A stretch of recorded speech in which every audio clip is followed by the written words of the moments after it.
औज़ुबिल्लाहिमिनश्शैतानिर्रजीम बिस्मिल्लाहिर्रहमानिर्रहीम अस्सलामु अलैकुम वरहमतुल्लाहि वबरकातुहू। ये पंखा थोड़ा सा आहिस्ता कर दें। अज़ीज़ दोस्तों, हाज़रीन, नाज़रीन, सामीन, आज का जो हमारा दर्स कुरान है वो लास्ट डेज़ ऑफ रमज़ान के मौजू पर है और उसके साथ how to maintain the same level of ईमान आफ्टर रमज़ान, और इसके साथ आखिर में कुछ अनाउंसमेंट्स वगैरह भी हैं। तो ये सारी चीज़ें आज के हमारे लेक्चर में शामिल हैं और परेशान होने की ज़रूरत नहीं है। आज का जो हमारा लेक्चर का दुरानिया है वो बमुश्किल 1 घंटा होगा, इससे ज़्यादा नहीं होगा, तो उसकी भी आपने फ़िक्र नहीं करनी। यहाँ से ये 11:15 जो है लेक्चर नशर होगा तो वो मैक्सिमम जो है वो 11:15 तक इंशाअल्लाह अज़ीज़ ख़त्म हो जाएगा। तो ये दूसरी बात है। और तीसरी बात यह है कि ये चूँकि कुरान और सुन्नत का लेक्चर है तो आपने बड़े तवज्जो से, अदब से इसको सुनना है और जो लोग इसको सुन रहे हैं वो इसको मुकम्मल सुने और जो इसमें समझने की बात है उसको समझने की कोशिश करें। तो आगाज़ करते हैं जी। आप सब जानते हैं कि आज हमारा जो है वो 25वीं रात है, उसके बाद फिर एक 27वीं रात आनी है और उसके बाद रमज़ान ने तकरीबन चले जाना है। तो अल्लाह ताला से दुआ भी करते हैं कि हमें यह रमज़ान मुकम्मल अता फ़रमाए और रमज़ान के सारे फ़वाइद और बरक़ात समेटने की तौफ़ीक़ अता फ़रमाए। तो अपने टॉपिक का आगाज़ जो है वो कुरान जो है वो कुरान से ही करेंगे, कुरान की आयात से ही करेंगे और उसके अंदर हम पहले इस नतीजे पे पहुंचने की कोशिश करेंगे कि बेसिकली रमज़ान है क्या और रमज़ान आता क्यों है, रमज़ान का मकसद क्या है जो कुरान में आया है। तो हम उसको पढ़ लेते हैं। मेरे सामने दूसरा सिपारा है। औज़ुबिल्लाहि मिनश्शैतानिर्रजीम बिस्मिल्लाहिर्रहमानिर्रहीम या अय्युहल्लज़ीना आमनू कुतिबा अलैकुमुस्सियामु कमा कुतिबा अलल्लज़ीना मिन क़ब्लिकुम लअल्लकुम तत्तक़ून अय्यामम मादूदात फमन कान मिनकुम मरीदन औ अला सफ़रिन फ़इद्दतुम मिन अय्यामिन उख़र वअलल्लज़ीना युतीक़ूनहु फ़िद्यतुन तआमु मिस्कीन फमन ततव्वअ ख़ैरन फ़हुव ख़ैरुल लह वअन तसूमू खैरुल लकुम इन कुंतुम तअलमून शहरु रमज़ान अल्लज़ी उन्ज़िल फ़ीहिल कुरानु हुदल लिन्नासि व बय्यिनातिम मिनल हुदा वल फ़ुरक़ान फ़मन शहिद मिनकुमुश्शहरा फ़लयसुम वमन कान मरीज़न औ अला सफ़रिन फ़इद्दतुम मिन अय्यामिन उख़र युरीदुल्लाहु बिकुमुल युस्र वला युरीदु बिकुमुल उस्र वलितुकमिलुल इद्दत वलितुकब्बिरुल्लाह अला मा हदाकुम वलअल्लकुम तशकुरून वइज़ा सअलक इबादी अन्नी फ़इन्नी क़रीब उजीबु दावतद दाई इज़ा दआनी फ़ल्यस्तजीबू ली वलयुमिनू बी लअल्लहुम यरशुदून। बड़ी खूबसूरत आयात हैं जी कुरान की। अब इनका तर्जुमा पढ़ते हैं और साथ साथ समझने की कोशिश करते हैं। आप लोग शामिल होते जाएं और बड़े गौर से और तवज्जो से इस बात को सुने। और बड़ी बात यह है कि लैलतुल कदर की जो रातें हैं या जो ताक रातें हैं रमज़ान के आखिरी अशरे की, ये जहन्नुम से खुलासी का अशरा है और इसमें दुआ भी यही मांगी जाती है कि अल्लाहुम्मा अजिरनी मिनन्नार, मुझे जहन्नुम के अज़ाब से बचा। और अल्लाह ताला बड़े पैमाने पर लोगों को इस अशरे में जहन्नुम से खुलासी देता है। मतलब हर रोज़ हर रात को बड़े पैमाने पर लोगों का जहन्नुम से बचने के फ़ैसले होते हैं। जो अल्लाह से मांगे अल्लाह ताला उसको दे रहा होता है। तो लैलतुल कदर की रातों में या ताक रातों में कुरान को सुनना भी एक बहुत बड़ी इबादत है। यानी कुरान की मजलिस तो वो मजलिस है जिसको फ़रिश्ते जो है वो अपने परों से लपेट लेते हैं। वो हदीस में आता है कि पूरी दुनिया का फ़रिश्ते जो है वो राउंड करते हैं और फिर वो जहाँ जहाँ देखते हैं कि यहाँ लोग अल्लाह ताला का जिक्र कर रहे हैं, फिर जाके अल्लाह ताला को भी बताते हैं कि वहाँ उस मकाम पर जो कुछ लोग हैं वो आपकी बात सुन रहे हैं, आपकी बात कर रहे हैं, कुरान की बात सुन रहे हैं। तो कुरान की मजलिस और कुरान को सुनना और कुरान को समझना या ऐसी किसी महफिल में बैठना, उसकी एक अपनी शान और अपनी बरकत है। और बिलखसूस आप ये ना समझें कि ये मोबाइल है और ये यूट्यूब है, ये लेक्चर ऑनलाइन है और ये वही फेसबुक और इंटरनेट की दुनिया है। आप अगर यूट्यूब पर कुरान सुन रहे हैं और लैलतुल कदर है या ताक रात है तो इससे अफजल कोई काम नहीं है।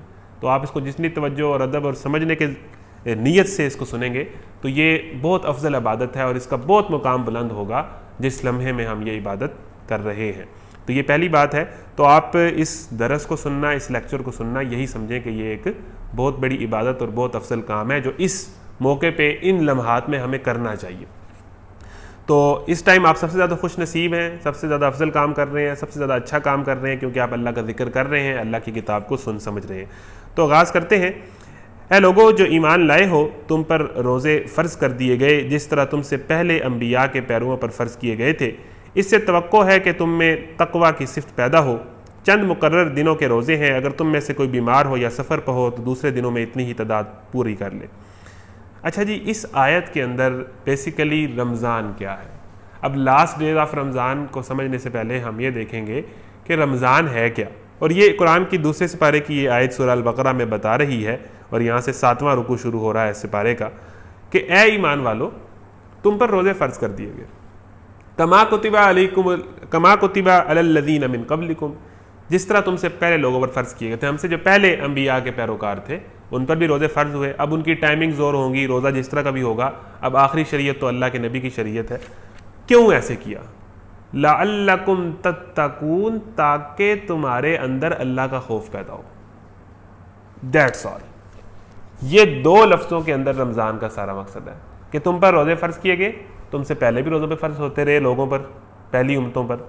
वजह क्या थी? कि ताकि तुम्हारे अंदर अल्लाह का खौफ पैदा हो। तकवा कहते हैं, तक कहते हैं बचने को, और जो हम परहेजगारी कहते हैं ना, तकवा का मतलब परहेजगारी है। परहेज क्या होता है? डॉक्टर कहते हैं ना कि इससे परहेज करें, इससे परहेज करें, इससे परहेज करें। परहेज जो है वो इलाज से बेहतर है, जुमला आपने सुना है। परहेज होता है कि किसी चीज़ को इस्तेमाल करने से बचना। इससे परहेज करें, आप इस डिश से परहेज करें, आप इस फूड से परहेज करें। परहेज कहते हैं बचने को। परहेजगार यानी बहुत सारी चीज़ों से बचने वाला, खराफात से, लगवियात से, ठीक है ना, गुनाहों से बचने वाला। तो तक खौफ भी है और बचना भी है। तो बेसिकली अल्लाह की नाफरमानी से, अल्लाह के खौफ की वजह से बच जाना जो है वो तकवा है। अल्लाह की नाफरमानी से सिर्फ इस वजह से कि अल्लाह से डर के बच जाना तकवा है। और ये ही रमज़ान का मकसद है कि मेरे और आपके अंदर तकवा पैदा हो जाए। सिर्फ एक मकसद है। अब इस पर कोई बहुत लंबे लेक्चर की ज़रूरत नहीं है, बहुत यहाँ से बात वहाँ से बात लाने की ज़रूरत नहीं है, सिर्फ और सिर्फ तकवा। अगर अब आप मुझे ये बताएं कि एक रमज़ान है जो साल में 1 महीने के लिए आता है, जिसकी शान हदीस में जनाब कुरान के अंदर और वाक़यात के अंदर शान ही शान बयान हुई है, और अल्लाह ताला ने इसको एक जुमले में समो दिया है कि इसका मकसद क्या है, तकवा। अब रमज़ान आ जाए, रोज़े आप रख लें, तरावी आप पढ़ लें, 30 के 30 रोज़े आपके मुकम्मल हों, सारा कुछ आप कर लें, लेकिन आपके अंदर तकवा पैदा ना हो। इसकी मिसाल ऐसे ही है कि एक बंदे ने केटू पहाड़ की चोटी पे, वहाँ पर उसका कोई सोने का जो है वो संदूक पड़ा हो। वो बंदा केटू की पहाड़ की चोटी पर चढ़े, मेहनत करे, जिद्दोजहद करे, एफर्ट करे, वक्त लगाए, ले दे के खज्जल हो के, ख्वार हो के, कितनी मसाइब बर्दाश्त कर करके वो बिल आखिर केटू की पहाड़ की चोटी पर पहुंच जाए। अब जब बारी आए सोना लेने की, तो वो कि मैंने ये सोना नहीं लेना, मैं वापस जा रहा हूँ। तो आपके दिल में ख्याल है कि जो इतनी एफर्ट किया फिर वो क्यों की थी, उसका क्या फ़ायदा? या फिर इसी तरह ही है कि आप यूनिवर्सिटी के अंदर जो है वो 5 साल जो है वो पढ़ें, पेपर दें, सेमेस्टर दें, पास करें, और करते जाएं जनाब। 5 साल पूरा रगड़ा खा के जब 5 साल पूरे हो जाए, जब डिग्री मिलने की बारी आए, आपके मैंने डिग्री लेनी। यही है हाल कि एक बंदा रमज़ान में सारे रोज़े रखे, तरावी पढ़े, सब कुछ करे, लेकिन अपने अंदर तकवा पैदा ना कर सके। इसको हदीस ने बड़े ज़बरदस्त तरीके से समझाया है। नबी करीम सल्लल्लाहु अलैहि वसल्लम ने आज तक किसी को बद्दुआ नहीं दी। आप इस बात को समझने की कोशिश करें, नबी करीम सल्लल्लाहु अलैहि वसल्लम ने आज तक किसी को बद्दुआ नहीं दी। ताइफ का वाक़या हुआ, पत्थर मार के लहू लुहान कर दिए गए, जूते खून से भर गए। फरिश्ता हाजिर हो गया, कहा कि अल्लाह ताला बहुत गुस्से में है कि इन्होंने उनके नबी के साथ इन ताइफ वालों ने क्या किया है। अल्लाह ताला कह रहे हैं कि आप एक इशारा करें, इस ताइफ की बस्ती को 2 पहाड़ों के दरमियान पीस दें, इनका फलूदा बना दें, इनका मिक्सचर बना दें, 2 पहाड़ों के अंदर पूरी की पूरी बस्ती को भुरकस निकाल दें। आपके एक इशारे पर है नबी। अल्लाह के नबी ने क्या कहा? नहीं, बाद में लोग आएंगे जो मेरी बात को समझेंगे। तो जब लहू लुहान हो गए, जूते खून से भर गए, पत्थर खा खा के, और वहां से निकाल दिए गए, तब भी बद्दुआ नहीं दी। ठीक है। अब ये वो नबी है जिसने फतह मक्का हुआ तो जिन्होंने घरों से निकाला था, जिन्होंने बेटियों को जनाब उनसे रिश्ते तोड़े थे, जिन्होंने सहाबा को शहीद किया था, जिन्होंने क्या क्या नहीं किया था, जिन्होंने ओजड़ी फेंकी थी ऊंट की, उनको क्या किया? ला तसरीबा अलैकुमुल यौम, आप सबको माफ़ कर दिया। तो नबी करीम सल्लल्लाहु अलैहि वसल्लम का जो ज़र्फ़ था, और नबी करीम सल्लल्लाहु अलैहि वसल्लम का जो मकाम था, और नबी करीम सल्लल्लाहु अलैहि वसल्लम की जो सीरत है, उसमें आपको माफ़ी ही माफ़ी नज़र आएगी। लेकिन 3 ऐसे लोग हैं जिनको अल्लाह के नबी ने बद्दुआ दी, और आप अंदाज़ा करें कि जिसको अल्लाह के नबी की बद्दुआ लग जाए उसके पल्ले क्या रहेगा, उसका कुछ बचेगा? अल्लाह के नबी जो बद्दुआ देते ही नहीं है तो जब वो देंगे तो वो कितनी ज़ोर की लगेगी। नबी करीम साहब ने फरमाया कि वो बर्बाद हो जाए, वो शख्स बर्बाद हो जाए जो अपनी ज़िंदगी में रमज़ान को पाए और अपनी मग़फ़िरत ना करवा सके। यानी कि रमज़ान एक ऐसा लम्हा है कि जिसके अंदर हमने सब कुछ हासिल करना है, मतलब ये एक अपॉर्चुनिटी है, और वहाँ उस अपॉर्चुनिटी का असल मकसद अल्लाह ताला क्या बता रहा है? तकवा, कि तुम पर रोज़े फ़र्ज़ इसलिए किया कि तुम्हारे अंदर तकवा पैदा हो जाए। यानी असल एसेंस जो है ना, जो असल हीरा है, जो असल पोशीदा चीज़ है, वह रमज़ान के 30 दिन की ट्रेनिंग के अंदर वो है तकवा। और वो तकवा अगर हमें 30वें दिन ना मिला और ईद के दिन हम नाचे लग पड़े, आप बात समझ रहे हैं, 30वें दिन हमें अगर वो तकवा ना मिला और ईद वाले दिन हम नाच रहे हुए, हमने साउंड लगाया हुआ और हम गाड़ी में फिर रहे हुए, तो हमने पूरे रमज़ान की तमाम एफर्ट्स का बेड़ा गर्क कर दिया। आप बात समझने की कोशिश करें, नबी करीम सल्लल्लाहु अलैहि वसल्लम ने फरमाया कि जो रमज़ान के अंदर अपनी मग़फ़िरत ना करवा सके वो तो बर्बाद हो जाए। यानी कि रमज़ान किसी बहुत बड़ी अपॉर्चुनिटी को मिस कर देने का नाम है। आप इस बात को समझने की कोशिश करें। मैं आगे एक मिसाल से आपको समझाने की कोशिश करूंगा, फिर हम लास्ट डेज की तरफ आएंगे। मतलब लास्ट डेज का पहलू जो है, लास्ट डेज का टॉपिक है, वो इसी के अंदर ही सारा आ जाता है। आगे चले जी। यानी कि क्या मेन वजह है, क्या मेन एसेंस है कि अगर आप रमज़ान के पूरे 30 दिन लगाने के बाद भी, कुरान पढ़ लेने के बाद भी, नवाफिल पढ़ लेने के बाद भी, इबादत कर लेने के बाद भी, अगले दिन जब आप महसूस करें कि मैं तो वैसा ही हूँ, या ज़्यादा से ज़्यादा आपका हफ्ता गुजरे या 10-15 दिन आप ठीक रहें और फिर वही दुनिया शुरू हो जाए, या बाज़ औक़ात तो ऐसे होता है कि कुछ लोगों ने तो 30 दिन अपने आप को कंट्रोल किया होता है, जैसे ही ख़त्म होता है वो सारी एक्टिविटीज़ दोबारा से रिज्यूम कर देते हैं। जिस तरह गेम को हम पाज नहीं करते, हम गेम को पाज करते हैं और घंटे बाद आते हैं वहीं से रिज्यूम कर देते हैं, इसी तरह रमज़ान के अंदर बहुत सारे लोगों का रवैया ये है कि वो गुनाहों को पाज कर देते हैं और वो इंतज़ार में होते हैं कि कब ईद आएगी कि इनको रिज्यूम करें। तो फिर वो और स्पीड से, जैसे दरिया का फ्लो नहीं होता, बंद हुआ हो तो तेज़ी से बहता है, फिर वो तेज़ी से जाते हैं। तो ये जो रवैये हैं हमारे यहाँ, बेसिकली अगर हम रमज़ान को समझें जिसका मकसद ही आपको अगले 11 महीने तकवा सिखाना था, वो आपने नहीं सीखा। अब रमज़ान किस तरह ट्रेनिंग करता है, इस पहलू पर आगे आएंगे। आगे हम आयत को कंप्लीट कर लें। इससे तवक्को है कि तुम में तकवा की सिफ़त पैदा होगी। चंद मुकर्रर दिनों के रोज़े हैं, अगर तुम में से कोई बीमार हो या सफ़र पर हो और दूसरे दिनों में इतनी ही तादाद पूरी कर ले, और जो लोग रोज़ा रखने की कुदरत रखते हों फिर ना रखें तो वो फ़िदिया दें। एक रोज़े का फ़िदिया एक मिस्कीन को खाना खिलाना है, और जो अपनी खुशी से कुछ ज़्यादा भलाई करे तो ये उसी के लिए बेहतर है, लेकिन अगर तुम समझो तो तुम्हारे हक़ में अच्छा यही है कि रोज़ा रखो। अब ये उसकी सारी तफसील है। इस्लाम के अक्सर अहकाम तफसील पढ़ लेते हैं। इस्लाम के अक्सर अहकाम की तरह रोज़े की फ़र्जियत भी बतदरीज आयद की गई है। नबी सल्लल्लाहु अलैहि वसल्लम ने इब्तिदा में मुसलमानों को सिर्फ हर महीने 3 दिन रोज़े रखने की हिदायत फरमाई थी, मगर ये रोज़े फ़र्ज़ न थे। फिर 2 हिजरी में रमज़ान के रोज़ों का यह हुक्म कुरान में नाजिल हुआ, मगर इसमें इतनी रियायत रखी गई कि जो लोग रोज़े को बर्दाश्त करने की ताकत रखते हों और फिर भी रोज़ा ना रखें, वो हर रोज़े के बदले एक मिस्कीन को खाना खिला दिया करें। बाद में दूसरा हुक्म नाजिल हुआ जो आगे आ रहा है। अच्छा, ये पहला हुक्म है, इसको ना समझ लीजिएगा, क्योंकि रमज़ान के जो रोज़ों के हुक्म है वो भी पहले 1 महीने में 3 रोज़े, फिर ये वाला हुक्म आया, फिर आगे एक फ़ाइनल हुक्म आया, फिर उसका फ़िदिया सारा। तो ये, और इसको कुरान को पूरा देखना पड़ता है, तमाम काम को देखना पड़ता है, ठीक है जी। लेकिन अगर तुम समझो तो तुम्हारे हक़ में अच्छा यही है कि रोज़ा रखो। अच्छा, ये एक पॉइंट आ गया। अब रमज़ान, आप जो कहते हैं कि इस्लाम बहुत मुश्किल है, अल्लाह ताला ने साल में सिर्फ 30 रोज़े डिमांड किए, और पहली बात यह है कि रोज़ा रखना कोई मसला नहीं है, बिलखसूस हम लोगों के लिए जिन्होंने कोई मेहनत मजदूरी नहीं करनी, जो घर बैठे हैं। हाँ, जिसने बाहर जाना है उसके लिए तो प्रॉब्लम है, थोड़ा सा मुश्किल है, लेकिन रोज़ा फिर भी रखना जो है वो इंसान की बिसात के अंदर है। रख लेता है इंसान रोज़ा। आपको ये जो रोज़े चल रहे हैं मई के, जून के, जुलाई के, ये तो टफेस्ट कह लेंगे इनको, द मोस्ट डिफ़िकल्ट रोज़े हैं पाकिस्तान के। यानी कि अब ये रोज़े 36 सालों बाद दोबारा आएंगे, तो हम जिन रोज़ों से गुजर चुके हैं जून जुलाई के, वो तो सबसे मुश्किल 3 रोज़े हैं, और कितने मुश्किल हैं, रख तो लिए। तो अल्लाह ताला का इससे ये बात पता चलती है कि कोई भी हुक्म जो है वो इंसान की कैपेसिटी से बाहर नहीं है, क्योंकि वो क्रिएटर है, और क्रिएटर अपनी मशीन की कैपेसिटी जानता है। पता ना कि घोड़े को पता है कि, घोड़े के मालिक को पता है कि मैंने इसको कितना भगाना है, कार के मालिक को पता है कि इसको कितनी स्पीड से ऊपर लेके गया तो ये ख़राब हो जाएगा। तो अल्लाह ताला को पता है इंसान की कैपेसिटी, और उसने रोज़े इंसान की कैपेसिटी के अंदर रखे हैं। एक दिन या दिन का आधा हिस्सा भूखा रह लेना इंसान के लिए मसला नहीं। तो पहली बात, फिर भी अल्लाह कह रहा है कि अगर कोई बीमार है, जेन्युइनली किसी को उज़र है, या कोई बहुत बड़े सफ़र में है, या आज का सफ़र नहीं कि हम गाड़ी में बैठे 1 घंटे में जनाब दूसरे शहर पहुँच के, वो सफ़र नहीं होता।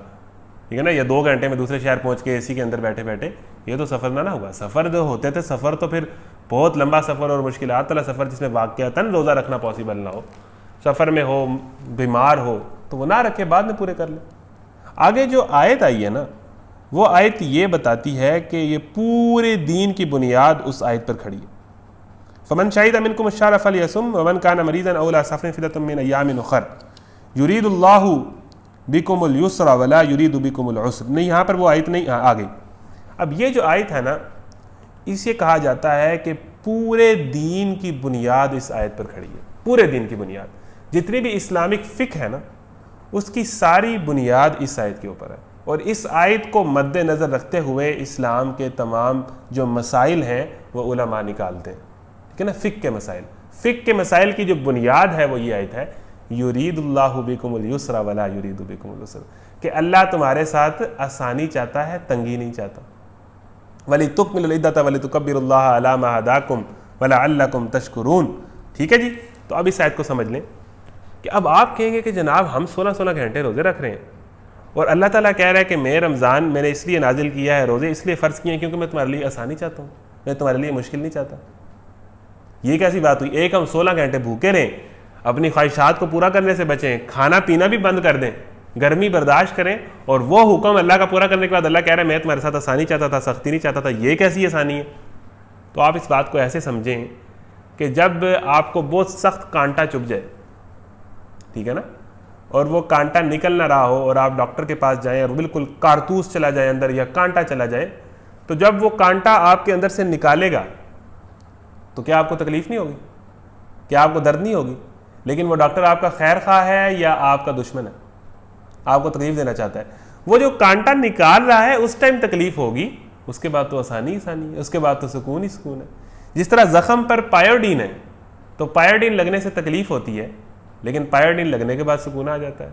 तो बेसिकली ये रमज़ान एक कह लें कि ये डॉक्टर वाला अमल है, ये एक दवाई लेनी है, ये एक ट्रेनिंग है, ये एक कोर्स है जो 30 दिन में अल्लाह ताला करवाता है। और वो इसलिए करवाना चाहता है कि वो अल्लाह ताला अल्टीमेटली गुनाहों का कांटा जो हमारे अंदर घुस गया है ना, उसको निकालना चाहता है। और गुनाहों का कांटा निकलते हुए तकलीफ तो होती है, बात समझ रहे?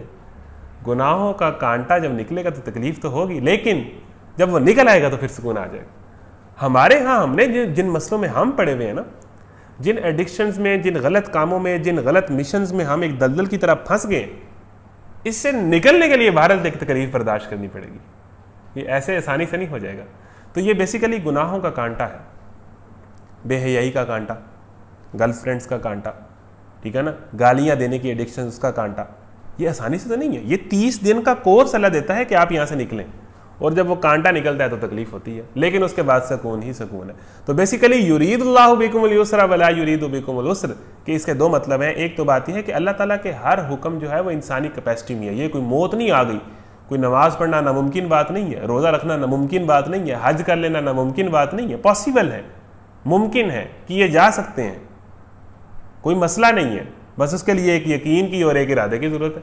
तो एक तो ये मतलब। दूसरा मतलब यह है कि अल्लाह ताला अपने हर हुक्म के ज़रिए से इंसान के साथ आसानी चाहता है।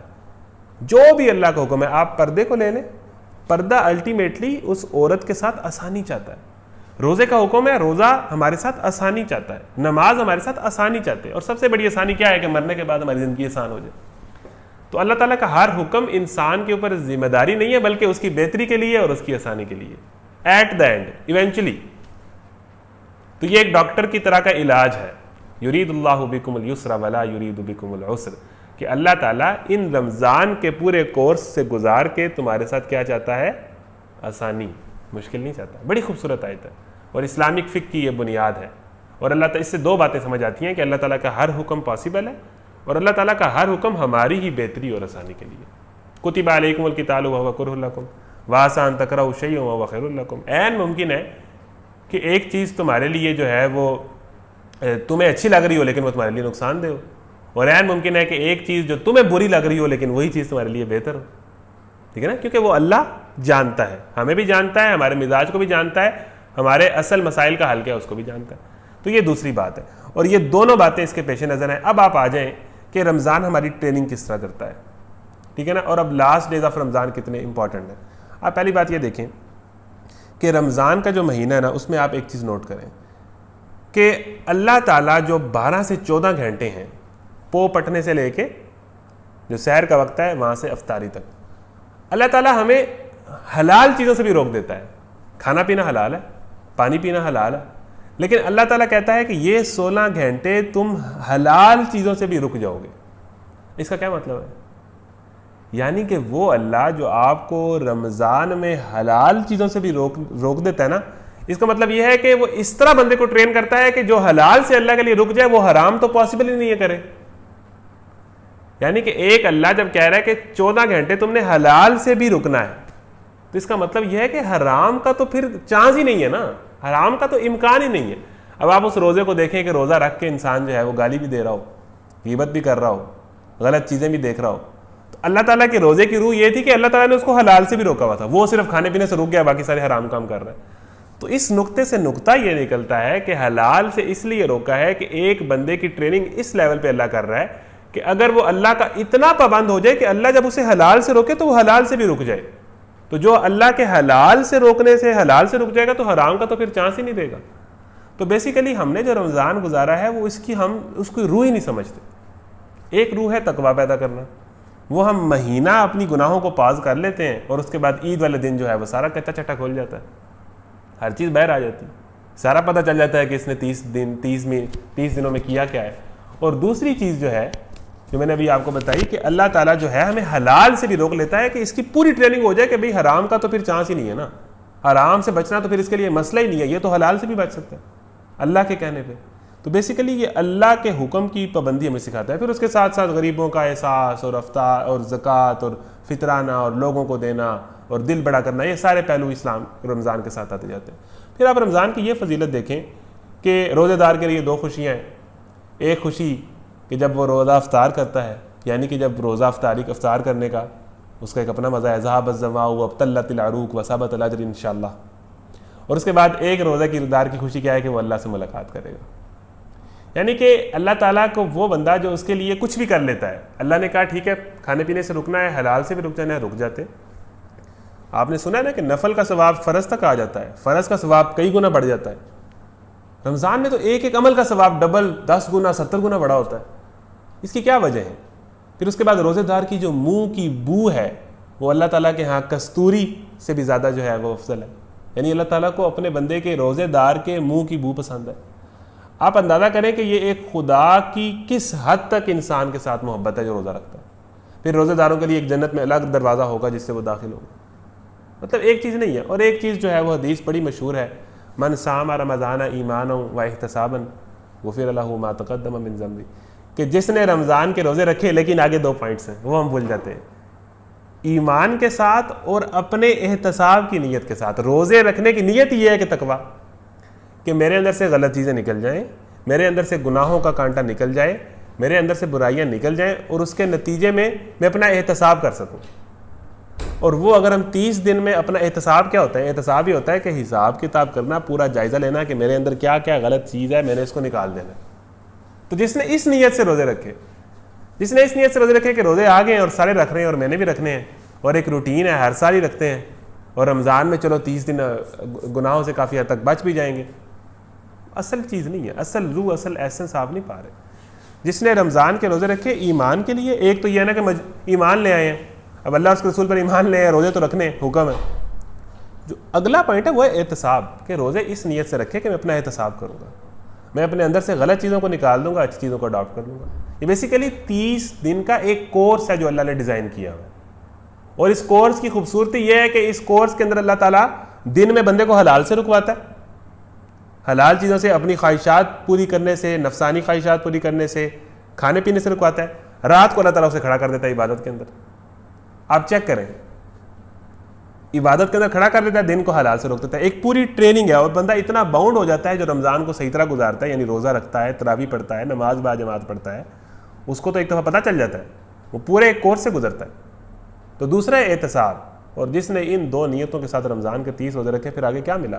गुफ़िर लहू मा तक़द्दम मिन ज़म्बी, उससे पहले जो किया ना माफ़ हो गया, जो किया, जितने उसने गुनाह किए हैं, अगर उसने ईमान और एहतसाब की नीयत से रोज़े रखे। गुफिर लहू मा तक़द्दम मिन ज़ंबी। और एक और हदीस है, मन क़ाम रमज़ान ईमानन व इहतिसाबन गुफिर लहू मा तक़द्दम मिन ज़ंबी। जो रमज़ान की रातों में जिसने इबादत की, तरावी पढ़ी, नवाफिल पढ़े, अल्लाह के लिए खड़ा हुआ, कामा, उसके पिछले सारे गुनाह माफ़ कर दिए गए। तो बाद लोग तरावी को ईजी ले लेते हैं कि जी नहीं ये तो कुछ नहीं है, फ़र्ज़ नहीं है जी, नफल ही है, ना पढ़ो खैर ही है ना। इसके ऊपर भी हदीस है ना कि जिसने अल्लाह के लिए खड़ा हुआ रात को, उसके भी पिछले गुनाह माफ़ कर दिए गए। यानी नफलों का दर्जा बहुत ज़्यादा बढ़ जाता है। तो आप इस चीज़ को देखें कि रमज़ान का जब ये लेवल है, अब आप रमज़ान को देखें कि रमज़ान आता क्यों है। अब ये इसमें एक तीसरा नुक्ता है रमज़ान के अंदर, जो एक बड़ा खूबसूरत नुक्ता है। वो नुक्ता बयान करके मैं इस लेक्चर के अगले हिस्से की तरफ आऊँगा। अच्छा, मैं आपको एक मिसाल से देता हूँ। हमने बड़ी बात सुनी है कि रमज़ान का इस्तकबाल करना चाहिए, रमज़ान के लिए रेडी होना चाहिए। अब उन दिनों हमारी चूँकि पहले क्लास चल रही थी, तो हम इस वाले टॉपिक को ज़रा सही तरह बयान नहीं कर सके, लेकिन ये तो ऐसा टॉपिक है कि जिसको 2-2, 3-3 घंटे के अंदर बयान होने वाला टॉपिक है। तो एक बड़ी खूबसूरत चीज़ जो रमज़ान के हवाले से है कि अगर आपका कोई भाई अमेरिका हो, स्पेन रहता हो, यूरोप में रहता हो, तो जब वो आता है जी, तो आपके घर एक दफ़ा पूरे ख़ानदान में खबर फैल जाती है, जनाब फ़लाना भाई इनका 1 साल बाद आ रहा है, पढ़ के आ रहा है, बाहर से आ रहा है। आप सारे लोग एयरपोर्ट पे पहुंच जाते हैं, फूलों के हार ले लेते हैं, उसके इस्तकबाल करने के लिए खड़े होते हैं कि साल बाद आ रहा है, ठीक है ना। उसको पूरा प्रोटोकॉल मिलता है, उसको पूरी इज्जत मिलती है, उसको बादशाहों वाला प्रोटोकॉल मिलता है, पूरा ख़ानदान खड़ा होता है, पहले से तैयारियाँ हो रही होती है, इंतज़ार हो रहा होता है, दिन नहीं गुजर रहे होते कि कब आना है। एक दिन जो है वो महीने के बराबर हो जाता है, 1 घंटा जो है वो 1 दिन के बराबर। इंतज़ार जो है वो वक्त को लंबा कर देता है ना। तो आपको इंतज़ार होता है कि भी उस दिन मेरे भाई ने आना है, उस दिन मेरे भाई ने आना है, उस दिन मेरे भाई ने। वो दिन नहीं आता, फिर जब वो आ जाता है तो आप उसके इस्तकबाल के लिए खड़े होते हैं। घर में डिशेस बनी हुई हैं, खाने बने हैं। तो जब हम इस्तकबाल करते हैं अपने किसी भाई का जो बाहर से आता है साल बाद, तो रमज़ान का इस्तकबाल क्यों नहीं करते? रमज़ान भी साल बाद इसी शान से आता है। तो रमज़ान का इस्तकबाल, रमज़ान के लिए प्रिपरेशन, रमज़ान के लिए मेंटली तैयार होना, रमज़ान के लिए प्रिपेयर होना, रमज़ान के लिए प्लानिंग की होना कि इस दफ़ा रमज़ान में मैंने ये करना है, ये मेरे टारगेट्स होंगे, ईमान के टारगेट्स, अपनी पर्सनैलिटी के डेवलपमेंट के टारगेट्स। एक पूरा कोर्स है और इस कोर्स से आप जितना हासिल कर लें। देखिए समंदर है, रमज़ान एक समंदर है। आप समंदर से अपने ज़र्फ़ के मुताबिक 1 बाल्टी पानी ले लें, आप रमज़ान के समंदर से पूरा दरिया ले लें। ये तो आपका ज़र्फ़ है ना कि आप कितना लेना चाहते हैं। बाज़ लोग रमज़ान के समंदर से 1 गिलास लेते हैं, बाज़ लोग रमज़ान के समंदर से 1 बाल्टी ले लेते हैं। बाज़ लोग जिनमें ज़र्फ़ होता है और रमज़ान से कुछ हासिल करने की नीयत होती है, वो रमज़ान के अंदर जो है वो पूरे का पूरा दरिया ले लेते हैं उस समंदर से। रमज़ान से तो आप हासिल करें, तो हम उसका इस्तकबाल करते हैं जो हमारा भाई बाहर से आता है। अच्छा, दूसरी बात यह है रमज़ान की कि अल्लाह ताला हर साल बाद ये रमज़ान क्यों लाता है। इसकी आप एक मिसाल समझें। अल्लाह ताला जो रमज़ान हर साल बाद लाता है ना, वो उम्मत को जो है ना वो एक दफ़ा दोबारा से सेट करने के लिए लाता है। उम्मत पूरा साल गुनाह करती, अल्लाह ताला एक दफ़ा से पूरी की तरह सिस्टम जो है एक दफ़ा फ़िल्टर कर देता है, साफ़ कर देता है कि ये 1 महीना लेके आता है। इसकी आप मिसाल से समझें कि और जो इस महीने से भी ना हासिल कर सके ना, मैं दोबारा उस हदीस पे आता हूँ कि जो रमज़ान पाए और अपनी मफ़रत ना करवा सके वो बर्बाद हो जाए। जो रमज़ान पाए और तकवा हासिल ना कर सके, उसने रमज़ान का मकसद ही फोत कर दिया। मैं आपको एक मिसाल से समझाता हूँ। तो आपका कोई भाई बीमार हो जाए, बड़ी खूबसूरत मिसाल है, ज़रा समझने की कोशिश कीजिएगा। आपका कोई भाई बीमार हो जाए, थोड़ी सी उसे बीमारी हो, ठीक है, आप क्या करें कि जनाब उससे कहें कि यार थोड़ा बहुत रेस्ट वेस्ट करो, यार आपके पेट में जो दर्द हो रही है या आपको जो तकलीफ़ हो रही है, थोड़ा सा रेस्ट करो, थोड़ा सा लेटो, थोड़ी सी अपनी एक्टिविटी, अपनी रूटीन टफ जो है वो थोड़ी सी हल्की करो, ठीक हो जाओगे। अच्छा, वो ऐसे ही करे, 1 हफ्ता वो थोड़ा रेस्ट करे, ज़्यादा काम ना करे, लेकिन वो जो उसको बीमारी है ना, वो उसको तकलीफ़ है, वो बेहतर ना हो। फिर आपको थोड़ी सी उसकी अम्मी को, उसके घर वालों को परेशानी होने लगे कि यार ये हमारा बेटा, उसने रेस्ट भी किया है तो अभी तक तकलीफ़ की शिकायत है, नहीं ठीक हो रहा। तो आप क्या करेंगे कि आप किसी आंटी से, आजकल तो हर बंदा ही डॉक्टर होता है, आंटियाँ तो बिलखसूस डॉक्टर होती हैं, हर किसी को पता होता है फलाना बीमार है, ए दवाई दो, इनू ए दवाई दो, इनू ए दवाई दो। हर दूसरा बंदा ही डॉक्टर है, पत्थर उठाए नीचे से डॉक्टर निकल आता है, यानी कि हर बंदे के पास ही मशवरे हैं। तो वो किसी से मशवरा लेता है कि जनाब उसको कि भाई इसको क्या करना चाहिए। कोई कहता है जी इसको ये दवाई दें, ये दवाई दें, ये दवाई दें। वो 1-2 दवाइयाँ माँ अपने बेटे को देती है, 1 हफ्ता 2 हफ्ता उसको वो दवाइयाँ देती है।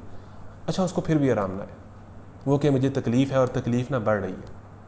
अब उसे परेशानी होगी, अब उसे लोग मशवरा देंगे कि जी फ़लाने हकीम साहब हैं, बड़ा अच्छा दम दरूद करते हैं, आपको समझ नहीं आ रही इसको क्या बीमारी है, तो वो दम दरूद करवा लें। वो किसी हकीम से, किसी तावीज़ वाले से रब्ता करें कि इसको कोई दम करें, इसको कोई दम दरूद करें, इस पर कोई मंत्र शंत्र फूंकें, इसको किसी तरीके, इसको काफ़ी देर से शिकायत है, रेस्ट भी किया है, हल्की फुल्की दवा भी लिया, लेकिन नहीं हो रहा। अच्छा, आप उससे हकीम साहब के पास ले जाएं, हकीम साहब कोशिश करें, एक हफ़्ता उनके पास जाता रहे, अच्छा फिर भी मसला हल ना हो और इस बात को 2 महीने गुजर जाए, अब उसके घर वाले परेशान होने लग पड़ेंगे कि इसकी तकलीफ़ बढ़ती जा रही है, हमारे बच्चे की ये बीमारी में इजाफा होता जा रहा है और बात हकीम से भी नहीं ठीक हो रही। अब आप क्या करेंगे, अब आप परेशान होंगे, अब आप क्या करेंगे, आप शहर के किसी अच्छे डॉक्टर का इंतखाब करेंगे। अब शहर के किसी डॉक्टर को आपको मशवरा देगा कि आप शहर में डॉक्टर के पास जाएं। अब आप डॉक्टर के पास जाते हैं, डॉक्टर की फीस देते हैं, फीस भरते हैं, डॉक्टर से टाइम लेते हैं। अब डॉक्टर उसको चेक करे और डॉक्टर क्या कहे, थोड़ी देर चेक करने के बाद आपकी उसकी वालदा को साइड पे बुलाए और कहे कि आपसे एक बात करनी है, आपके बेटे को ना कैंसर है। अब आप अंदाज़ा करें कि क्या हालत होगी। वालिद साहब भी परेशान, वालदा भी परेशान। एक दफ़ा एक बात जनाब ज़मीन पाँव के नीचे से निकल गई है, एक सांस आ रहा है, एक सांस जा रहा है, ये क्या हुआ है। और ये जो कैंसर है ना, अब ये बढ़ता जा रहा है और हमारे शहर में ना, ये छोटे शहर में इसका इलाज कोई नहीं, सरगोदा में इसका इलाज कोई नहीं। अब आप ऐसा करें कि आप लाहौर जाएं, मैं आपको किसी डॉक्टर को रेफ़र कर देता हूं, कोशिश करता हूं कि कोई सिफारिश वगैरह हो जाए, आपकी कोई रेफरेंस बन जाए, आप उस डॉक्टर के पास ले जाएं। अब वो वालिदैन परेशान, ख़ानदान परेशान, ही बच्चे को क्या हुआ। अब क्या होगा कि वो उसको सिफारिश लड़ा के, पैसे शैसे भर के, लोगों से कर्जे लेके, तरले मिनते करके, डॉक्टर का रेफरेंस लेके किसी तरीके लाहौर शहर के किसी अच्छे डॉक्टर के पास जो है वो उसको ले जाए। अब उस डॉक्टर के पास ले जाएं, एडमिट कराएं, डॉक्टर जनाब 1-2 दिन उसको चेक करें और आके वालदा को साइड पर करा के कि हम आपसे माफ़ी चाहते हैं, आपके बच्चे का कैंसर जो है ना वो आखिरी स्टेज पे पहुंच गया है और पाकिस्तान में इसका इलाज कोई नहीं, हम आपसे माफ़ी चाहते हैं। अब वो वालिद भी रो रहा है, वालदा भी रो रही है। हाँ, डॉक्टर साहब कहें कि एक है तरीका, अगर आप कर सकते हैं। इंग्लैंड के अंदर, अमेरिका के अंदर एक हॉस्पिटल है, बहुत हाई लेवल की टेक्नोलॉजी, बहुत हाई लेवल की इक्विपमेंट्स, पैसा वो बहुत लेते हैं, लेकिन यह है कि ऐन मुमकिन है कि वहाँ से इसका इलाज हो सके। पाकिस्तान के अंदर ये टेक्नोलॉजी फ़िलहाल कोई नहीं। अब वो क्या करेंगे, अब बच्चे को तो बचाना है, जवान बच्चा है, उसका भी कैरियर शुरू हुआ है। वालिदैन क्या ना करेंगे, वो जनाब कर्जे लेंगे, हाथ पाँव मारेंगे, टांगे मारेंगे, परेशान होएंगे, रोएंगे, दुआएं करेंगे, किसी तरीके अपने बच्चे को बचाने के लिए वो लगा लेंगे अमेरिका का वीज़ा, अमेरिका पहुंच जाएंगे, 10-15 लाख रुपया जमा कर लेंगे उस बच्चे के इलाज के लिए। अब अमेरिका उनके पास आखिरी ऑप्शन है, अमेरिका जाएं, 10-15 लाख रुपया जमा कर दिया है, रेफरेंस लड़ गया है, किसी डॉक्टर से टाइम मिल गया है, अच्छी टेक्नोलॉजी वाले पैसे लगा लिए हैं, हॉस्पिटल में बच्चा एडमिट हो गया। दूसरे दिन डॉक्टर साहब आके कहें अमेरिका वाले कि सॉरी टू से, आपके बच्चे के बचने के इम्कानात कोई नहीं है, हम भी इसका इलाज नहीं कर सकते, ये लें अपने पैसे वापस, सॉरी। अब वो क्या करेंगे वालिदैन, मुझे बताएं। वो कहेंगे इन्ना लिल्लाही व इन्ना इलैहि राजिऊन, और वो फिर सिर्फ दुआ करेंगे और वो इस बात के इंतज़ार में लग जाएंगे कि अब इस बच्चे की मौत का इंतज़ार करें। महीने बाद मरेगा, 2 महीने बाद मरेगा, 6 महीने बाद मरेगा, मरना तो इसने है, तो वो रेडी हो जाएंगे कि इस बच्चे की अब मौत का इंतज़ार करें। आपने मिसाल समझ ली। अब रमज़ान को इससे कैसे जोड़ें हम। रमज़ान हर साल हमारी ज़िंदगी में 1 महीने के लिए आता है। अल्लाह ताला ने हमें बंदे का बच्चा बनाने के लिए मुख्तलिफ इंतज़ाम किए। अल्लाह ताला ने क्या किया, अल्लाह ताला ने सबसे पहले इस दुनिया में अम्बिया भेजे। अम्बिया आए, अम्बिया ने अल्लाह की बात बताई, हमने सुनी, हमने ना मानी। अल्लाह ताला ने कहा चलो ठीक है, अम्बिया गुजर गए हैं, अब ये 2020 आ गया, नए दौर है, अब इनको किस तरह हिदायत देनी है, इनको किस तरह लाइन पे लाना है। अल्लाह ताला ने दूसरा इंतज़ाम किया। अल्लाह ताला ने क्या किया कि ये कुरान मजीद जो है ये हमारे पास पहुंचा दिया कि चले इसको पढ़ के ये हिदायत पा लेंगे। अच्छा, हमने कुरान भी ना पढ़ा, हमने ना हिदायत पाई, हमारा यहाँ से भी इलाज ना हुआ। अल्लाह ताला ने तीसरा काम क्या किया कि अल्लाह ताला क्या करता है कि हर बंदे की ज़िंदगी में अच्छे लोग आते हैं। कोई नेक बंदा आता है, कोई अच्छा आदमी आता है, कोई अच्छा दोस्त आता है, कोई अच्छा प्लेटफॉर्म आता है जहाँ से वो अल्लाह की दीन की बात सुन लेता है। अच्छा, वो फिर भी ठीक ना हो तो अल्लाह ताला एक और काम करता है। हर बंदे की ज़िंदगी में कोई ना कोई आजमाइश, कोई परेशानी, कोई उसका करीबी फोत हो जाता है, कोई हादसा आ जाता है। अल्लाह ताला ये काम करता है कि शायद इससे ही अल्लाह की तरफ पलटे। अच्छा, अच्छे दोस्त आने की वजह से हम नहीं ठीक हुए, अब हमारी ज़िंदगी में कोई हादसा हो गया, कुछ देर तो हम डरे, फिर हम वही काम करने लग पड़े। अच्छा, उसके बाद अल्लाह ताला क्या करता है कि अल्लाह ताला एक और काम क्या करता है कि हर बंदा अपनी ज़िंदगी में कभी किसी मस्जिद में, कभी किसी जगह में कोई अच्छी बात, कोई अच्छा दरस सुन ही लेता है कि जिससे उसको असर होता है। अच्छा वो अल्लाह इंतजाम कर देता है, मस्जिदें हैं, प्लेटफॉर्म्स हैं, सोसाइटीज़ हैं, जगह जगह हैं, यूट्यूब, नेट, फेसबुक अवेलेबल है, दुरूस, लेक्चर्स, अल्लाह की बात, असल बात, अच्छा वो भी सारी अवेलेबल है। अच्छा बंदा बंदे का बच्चा नहीं बन रहा, तो अल्लाह ताला आखिरी डोज देता है रमज़ान, कि रमज़ान के अंदर ये हदायत पा लेगा, और ऐसा सिस्टम बना के देता है कि रमज़ान के जरिए तो ये बंदा ठीक होगा ही होगा। ये बंदा अल्लाह, इसने अंबिया की नहीं मानी, ठीक है, इसके पास कुरान है, इसने खोल के नहीं देखा, इसकी ज़िंदगी में अच्छे दोस्त आए, इसे कोई फ़र्क नहीं पड़ा, ये मस्जिदों में जाता रहा, इसने अच्छे लेक्चर सुने, अच्छी क्लासें ली, वैसे का वैसा ही है। अब आखिरी डोज देनी है इस बंदे को टेस्ट करने के लिए, वो है रमज़ान। रमज़ान में भी अगर वो बंदा ठीक नहीं ना हो सका तो फिर क्या है, इन्ना लिल्लाहि व इन्ना इलैहि राजिऊन, फिर दुआ करें, फिर चांस कोई नहीं है।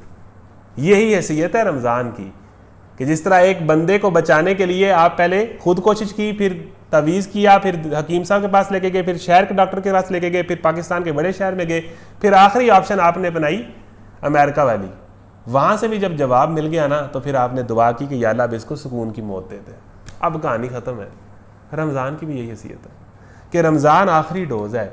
रमज़ान अगर हमारी ज़िंदगी में आए और फिर भी हम बंदे के बच्चे ना बने, इस ट्रेनिंग कोर्स को अव्वल या करें ही ना, अगर करें तो हम ठीक ना हो, तो फिर इन्ना लिल्लाहि व इन्ना इलैहि राजिऊन, फिर कहानी ख़त्म, फिर कोई चांस नहीं। ये आखिरी डोज है, ये आखिरी मौका है, ये आखिरी टेस्ट है जो अल्लाह बंदे का लेता है कि ये रमज़ान में मेरी तरफ पलटता है।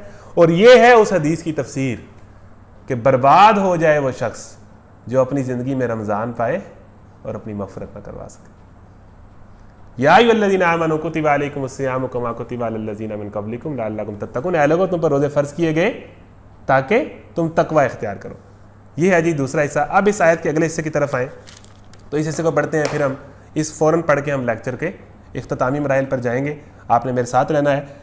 अच्छा जी, रमज़ान वो महीना है जिसमें कुरान नाजिल किया गया। शहरु रमज़ान अल्लज़ी उन्ज़िला फ़ीहिल कुरान हुदल लिन्नास व बय्यिनातिन मिनल हुदा वल फ़ुरक़ान। अच्छा रमज़ान क्यों फजीलत भरा है? रमज़ान में कुरान आया। ये रमज़ान के इतने दर्जे, इतनी फजीलतें, इतना सारा कुछ रमज़ान क्यों है? इस महीने में कुरान नाजिल हुआ। कुरान जिस बंदे के साथ हो वो उस बंदे को अफजल कर देता है। जिस रात में नाजिल हो वो उस रात को लैलतुल क़द्र बना देता है। जिस महीने में नाजिल हो वो इस महीने को रमज़ानुल मुबारक कर देता है। जिस उम्मत पर नाजिल हो वो उस उम्मत को सबसे अफजल उम्मत कह देता है। जिस नबी पर नाजिल हो वो नबी इमामुल अंबिया करार पाते। और जो बंदा कुरान सीखे और सिखाए, खैरुकुम मन तअल्लमल कुरान व अल्लमह, सबसे बेहतर इंसान ही वो है जो कुरान सीखता और सिखाता है। तो कुरान चीज़ों को अफजल कर देता है। कुरान बहुत बड़ी चीज़ है। तो रमज़ान वो महीना है जिसमें कुरान नाजिल किया गया, जो इंसानों के लिए सरासर हदायत है। हदायत अगर आपने पानी है, ज़िंदगी का सही फ़लसफ़ा पाना है, ज़िंदगी का सही डायरेक्शन लेनी है, तो वो कुरान ही है। बाकी सारा कुछ पगडंडियाँ हैं। जितने फ़लसफ़े हैं ना, ये सारे आपको सिरात मुस्तकीम से हटा देंगे। और आगे क्या है? और ऐसी वादे तालीमात मुश्तमिल है जो राह रास्त दिखाने वाली और हक़ व बातिल का फ़र्क खोल कर रखने वाली है। लिहाजा आपसे जो शख्स इस महीने को पाए उसको लाजिम है कि इस पूरे महीने के रोज़े रखे। ठीक है ना? तो रमज़ान से, इस आयत से एक दूसरी बात पता चलती है कि जो शख्स इस महीने को पाए, इसका मतलब है कि रमज़ान को पा लेना बहुत बड़ी खुशनसीबी है। लकी है वो बंदा, किस्मत का धनी है जिसने रमज़ान को पा ली। बहुत सारे बंदे यकम रमज़ान से पहले मर गए होंगे। जिस दिन शबान की आखिरी डेट होगी उस दिन क्या दुनिया में कोई नहीं मरा? दुनिया में कोई मुसलमान नहीं मरे। रमज़ान को जो बंदे पा लेते हैं ना, और रमज़ान में जो बंदा जिंदा है, वो इतनी बड़ी खुशनसीबी है कि इसको हम इदराक नहीं कर सकते। तो रमज़ान को पा लेना एक बहुत बड़ी अचीवमेंट है। अगर आपकी ज़िंदगी में रमज़ान आ गया, वो एक बुज़ुर्ग थे, वो हर साल दुआ करते थे रमज़ान के आखिरी लम्हों में कि या अल्लाह मुझे अगला रमज़ान देना, अब रमज़ान ना मिस हो। तो रमज़ान को पा लेना एक बहुत बड़ी खुशनसीबी है, क्योंकि आपने एक बहुत बड़ा जहान पा लिया। अब आप पे है कि आप इसे हासिल करते हैं कि नहीं करते। तो जो शख्स इसको पाए और जो शख्स इसको पा ले लेकिन रोज़े ना रखे, जो शख्स इसको पा ले लेकिन रमज़ान में करतूत वही रखे, तो आप अंदाज़ा करें कि उसकी बदनसीबी का क्या आलम है और उसकी बदबख्ती का क्या आलम है। तो जो शख्स इसको पा ले वो तो फिर इसके रोज़े रखे और इससे पूरी तरह मैक्सिमम हासिल करे। ख़जाना उसके हाथ लग गया, जितनी झोली भर सकता है भरे। रमज़ान वो महीना है, इसको पाना बहुत बड़ी खुशनसीबी है। और रमज़ान, कई लोग हैं जो रमज़ान के अंदर डेथ हो गई, आखिरी अशरा नहीं पा सकते। कई लोग हैं जो 27वीं रात तक, कितने लोग इस दुनिया से चले जाएंगे। कई लोग हैं जो 29वीं रात नहीं पा सकेंगे। तो बंदे तो रोज़ मरते हैं। तो जो अब आखिरी अशरा हमें अल्लाह ताला ने दिया है, जो अल्लाहुम्मा अजिरनी मिनन नार, जहन्नुम से खुलासी का है, और सबसे बड़ी अचीवमेंट इंसान की यह है कि इंसान जहन्नुम से बच जाए। फमन ज़ुहज़िहा अनिन नार व उदखिलल जन्नत फ़क़द फ़ाज़, जो जहन्नुम से बचा लिया गया ना और जन्नत में डाल दिया गया, कामयाब वही है, सक्सेसफुल वही है। कुरान की आयत है कि असल कामयाबी यह है कि आप जहन्नुम की आग से बचें, और कुरान जहन्नुम की आग से बचाने के जरिए एक बहुत बड़ा टूल है। ठीक है जी। तो अब इसी लुकू का जो अगला हिस्सा है ना, वो आपको बताता है कि आपने रमज़ान का आखिरी अशरा कैसे गुजारना है। सुने जी, आगे चले जी। तुम्हारे लिए रोज़ों के और है नबी, मेरे बंदे अगर तुमसे मेरे मुतल्लिक पूछें, व इज़ा सअलका इबादी अन्नी फ़इन्नी क़रीब उजीबु दावतद्दाई इज़ा दआनी फ़लयस्तजीबू ली वलयुमिनू बी लअल्लहुम यरशुदून। कमाल आयत है, इस आयत को बार बार पढ़ा जाए। इस आयत को मैं कहता हूँ आप याद कर लें दूसरे सफ़ारे में। ए नबी सल्लल्लाहु अलैहि वसल्लम, मेरे बंदे अगर तुमसे मेरे मुतालिक पूछें तो उन्हें बता दो कि मैं उनसे करीब हूँ। पुकारने वाला जब मुझे पुकारता है मैं उसकी पुकार सुनता हूँ और जवाब देता हूँ। लिहाजा उन्हें चाहिए कि मेरी दावत पर लब्बैक कहें और मुझ पर ईमान लाएं। ये बात तुम उन्हें सुना दो, शायद कि वो राह रास्त पा लें। क्या कमाल आया था। ए नबी सल्लल्लाहु अलैहि वसल्लम, मेरे बंदों को बता दें, अल्लाह कह रहे हैं मेरे बंदों को ये आज खुशखबरी सुना दें अल्लाह के नबी, कि अगर तुमसे मेरे मुतालिक पूछें तो उन्हें बता दो कि मैं उनसे करीब ही हूं।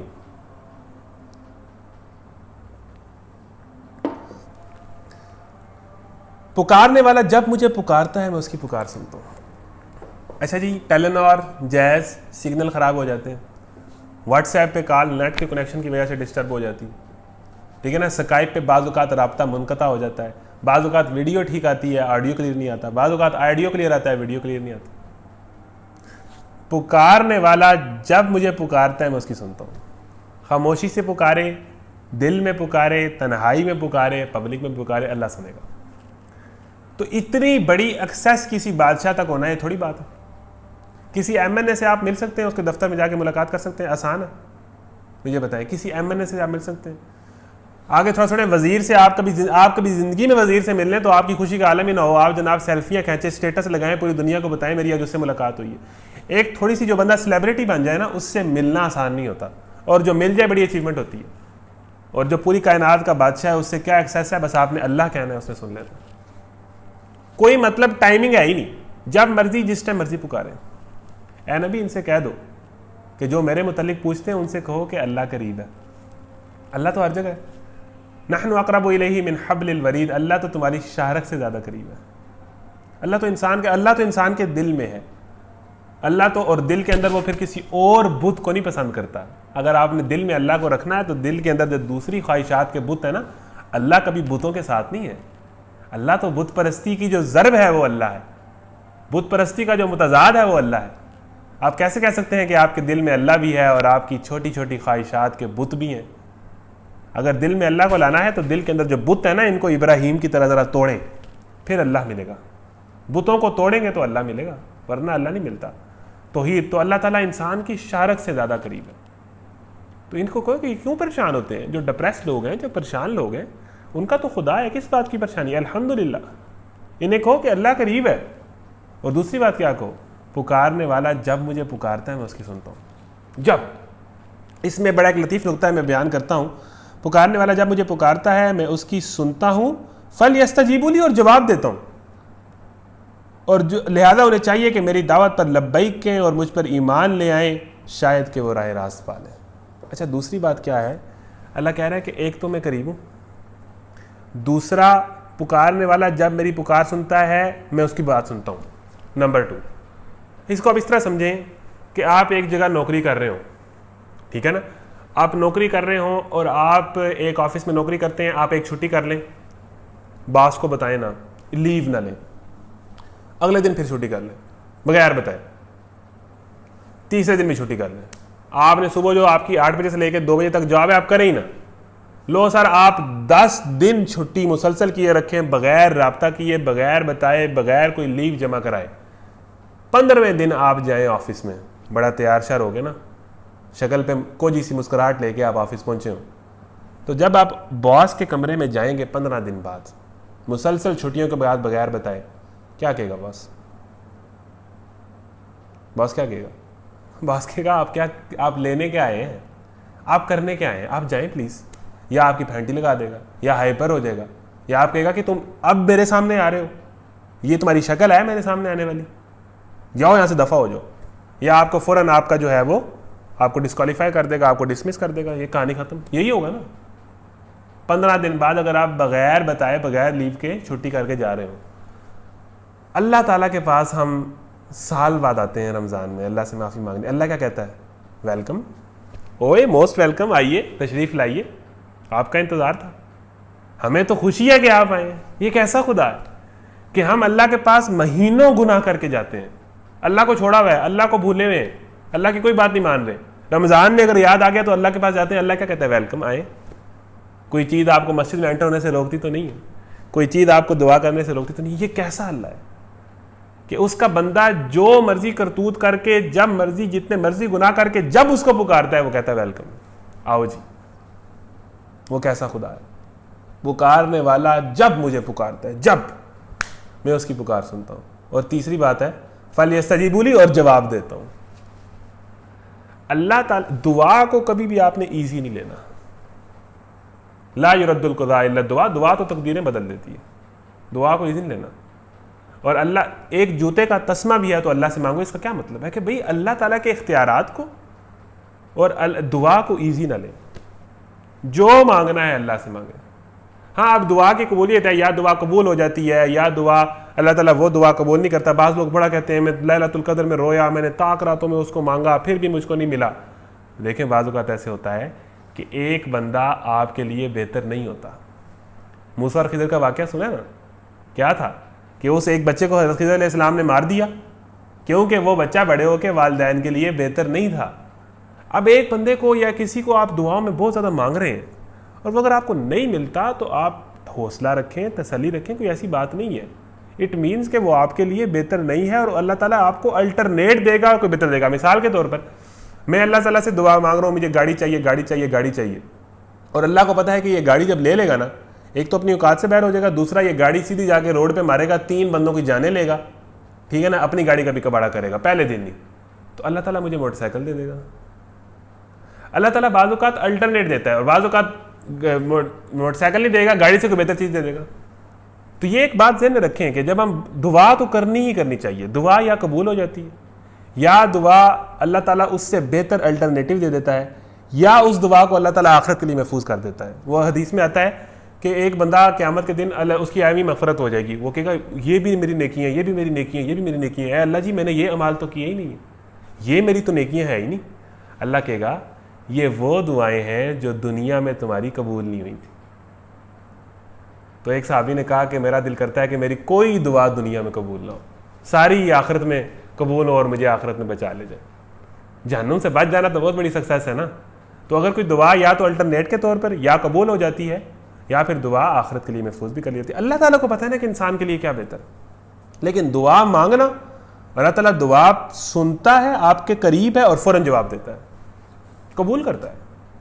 दुआ रद्द नहीं होती, दिल से की गई दुआ रद्द नहीं होती। तो आखिरी दिन है रमज़ान के दुआ के। हज़रत आयशा ने नबी करीम सल्लल्लाहु अलैहि वसल्लम से पूछा कि अगर मुझे पता चल जाए कि लैलतुल क़द्र की रात कौन सी है तो मैं अल्लाह से क्या मांगूँ। अल्लाह के नबी ने कहा अल्लाहुम्मा इन्नका अफ़ुव्वुन तुहिब्बुल अफ़्व फ़अफ़ु अन्नी या अफ़ुव्वुन करीम, तुम अल्लाह से माफ़ी मांगो। यानी अल्लाह से अगर कोई चीज़ मांगने वाली है ना तो वो माफ़ी है, असल चीज़ ही है। हमारी तो छोटी छोटी दुआएं हैं ना, करें वो भी करें, सब कुछ, जूते का तस्मा भी अल्लाह से मांगे, लेकिन जो अल्लाह से चीज़ मांगने वाली है ना, बिलखसूस इस अशरे में वो है जहन्नुम से निजात और माफ़ी, अल्लाह माफ़ कर दे, ये असल चीज़ है। हज़रत आयशा को कहा कि अगर पता चल जाए ना लैलतुल क़द्र की रात ये है, नहीं ना पता चलता, अल्लाह के नबी ने कहा था कि मुझे पता था फिर मुझे बुला दिया गया, तो तुम इसको ताक रातों में तलाश करो।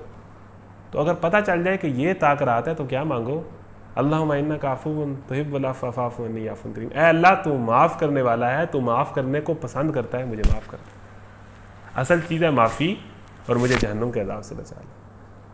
तो आखिरी दिन है रमज़ान के जी दुआ के।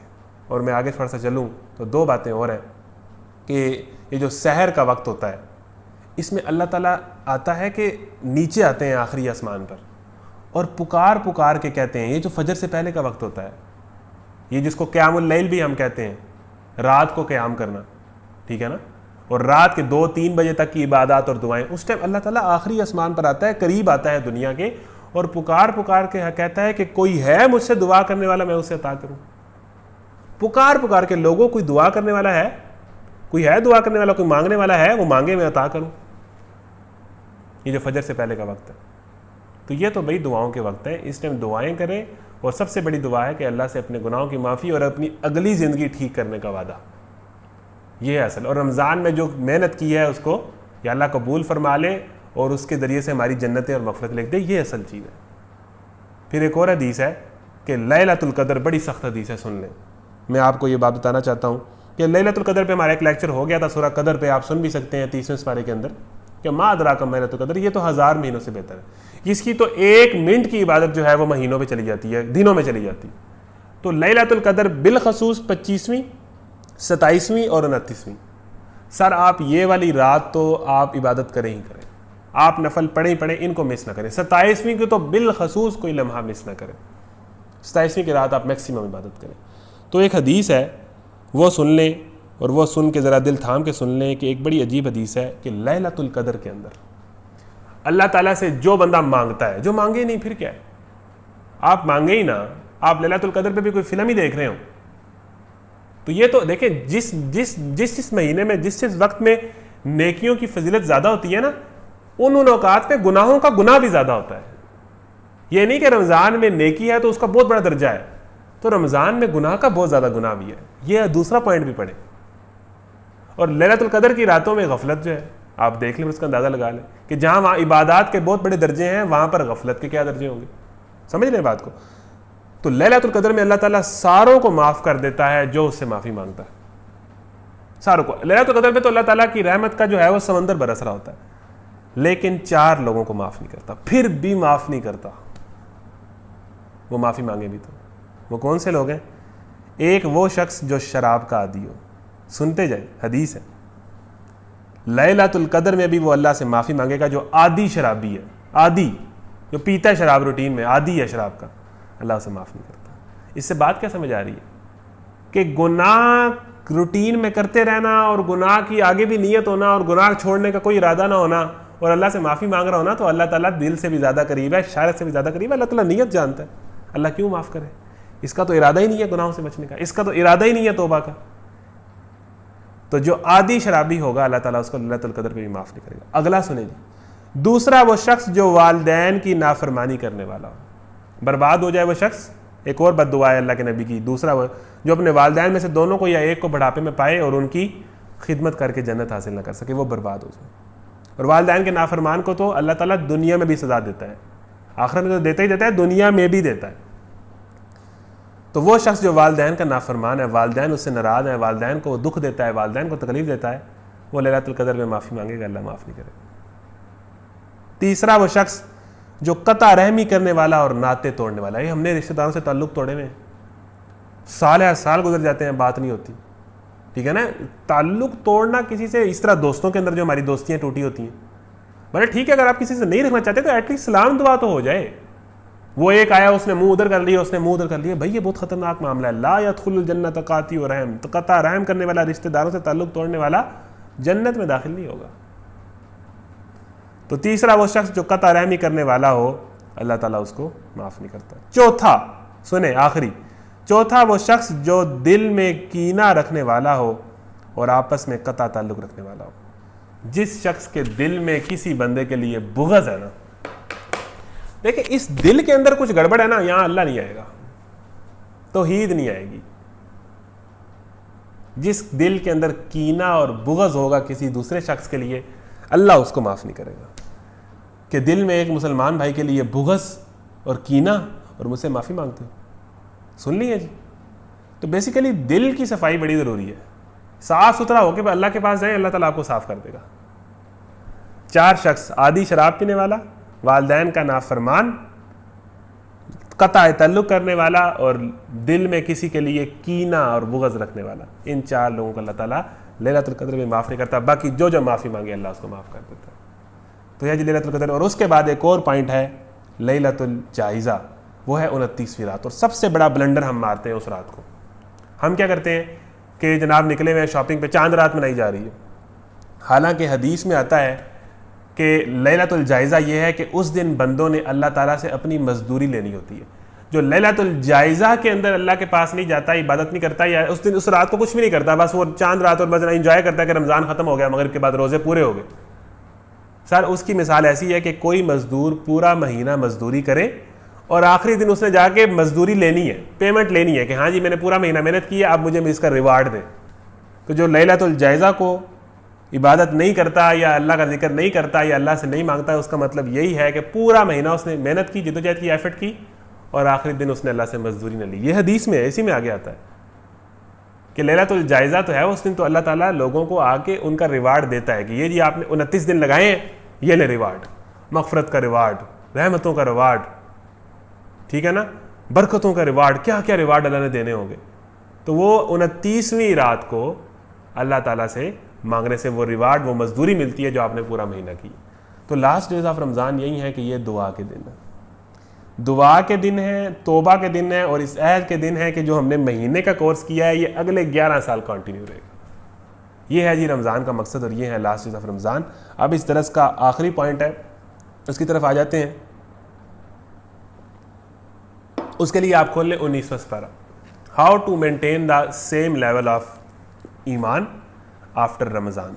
हम तो भाई हर चीज़ कुरान से ही निकालते हैं, तो कुरान के 19वें सिपारे में आपने अपना कुरान से ताल्लुक़ और ईमान किस तरह मेंटेन करना है उसके कुछ पॉइंट्स हैं, कुछ मैं आपको बता दूंगा।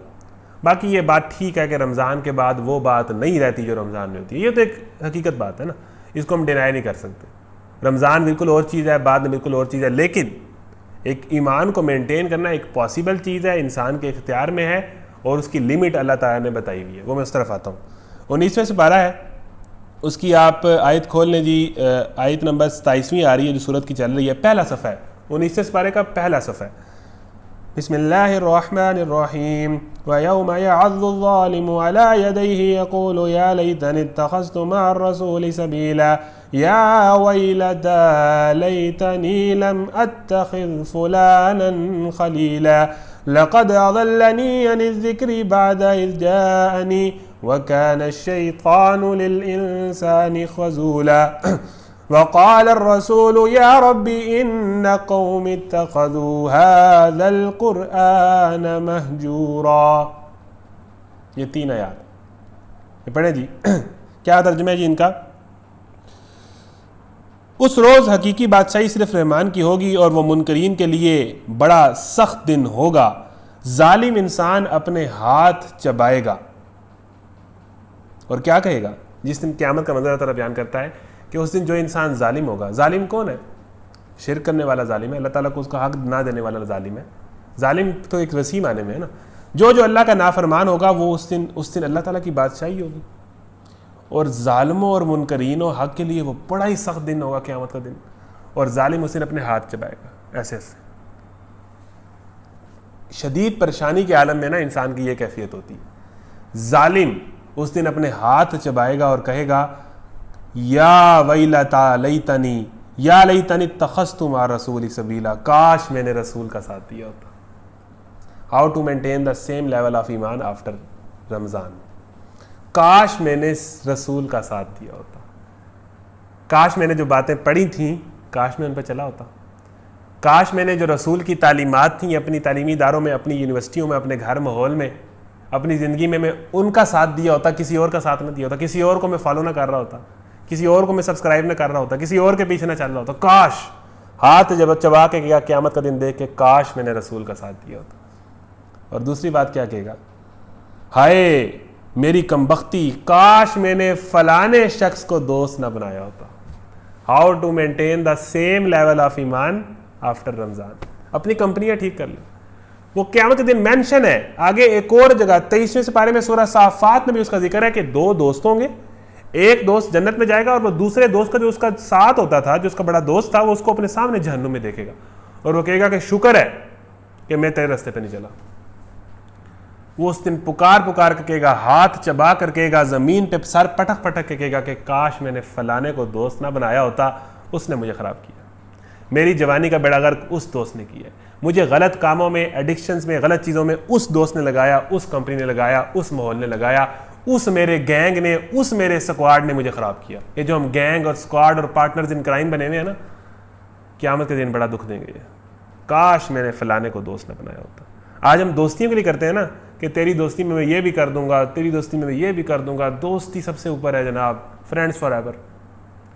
फ्रेंड्स फॉर एवर बनना है तो अपने फ्रेंड्स वो चुने जो वाकयातन फॉर एवर हैं, जो आपके साथ बाद में भी रहेंगे जन्नत में।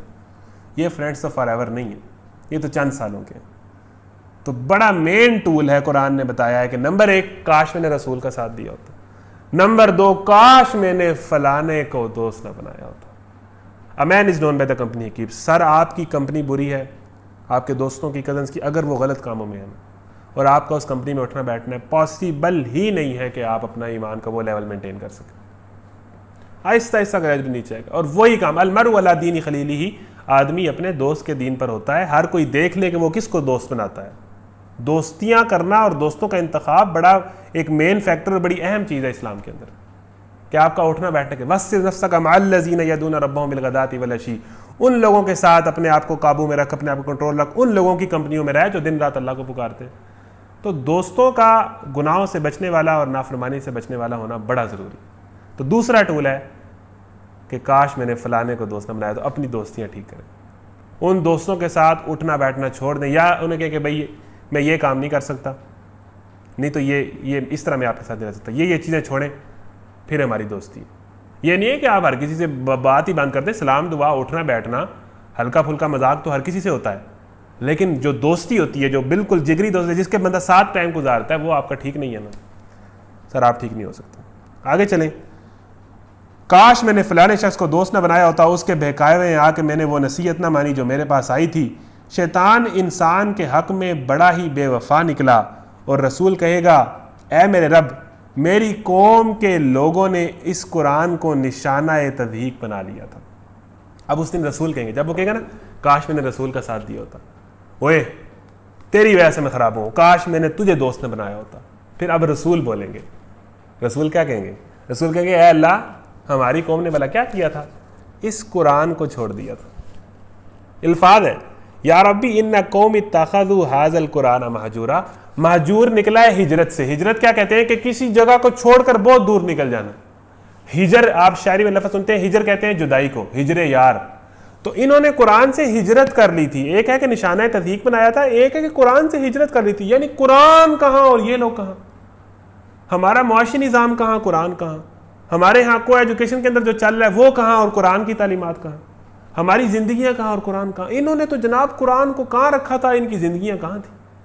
या रब्बी इन्ना कौम इत्तखज़ू हाज़ल कुरान महजूरा। इन्होंने कुरान को छोड़ दिया था, और कुरान को ऐसा छोड़ा था कि कुरान से हिजरत कर गए थे। बहुत दूर का फासला था इनके अमाल, इनके करतूत, इनकी ज़िंदगियों के अंदर और कुरान की तालीमात के अंदर। How to maintain the same level of ईमान after Ramzan, only solution is Quran. मैं कोई लंबे छोटे टूल नहीं देता। नंबर 1 है रसूलों की तालीमात का साथ दें तगड़े होके। आपके यहाँ डिबेट होगी, आपके घर में वो कल्चर नहीं है।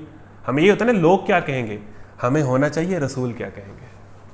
छोड़ दे लोगों को, रसूल क्या कहेंगे, अल्लाह क्या कहेगा, सबसे बड़ा खौफ ये। लोग क्या कहेंगे कुछ भी नहीं है, मैटर ही नहीं करता, इसकी कोई हैसियत ही नहीं। घर वाले क्या कहेंगे कोई हैसियत नहीं है। अल्लाह और उसके रसूल की तालीमात से अगर क्लैश हो रहा हो। नंबर 2 दोस्तियाँ ठीक हो, कंपनी ठीक हो, उठना बैठती हो। नंबर 3 कुरान से रमज़ान के बाद अगर आपका तल्लुक़ नहीं है ना, आप गए। इसलिए हम हर हफ्ते, हर 15 दिन बाद यहाँ से अपने यूट्यूब के प्लेटफॉर्म से कोई ना कोई लेक्चर करेंगे।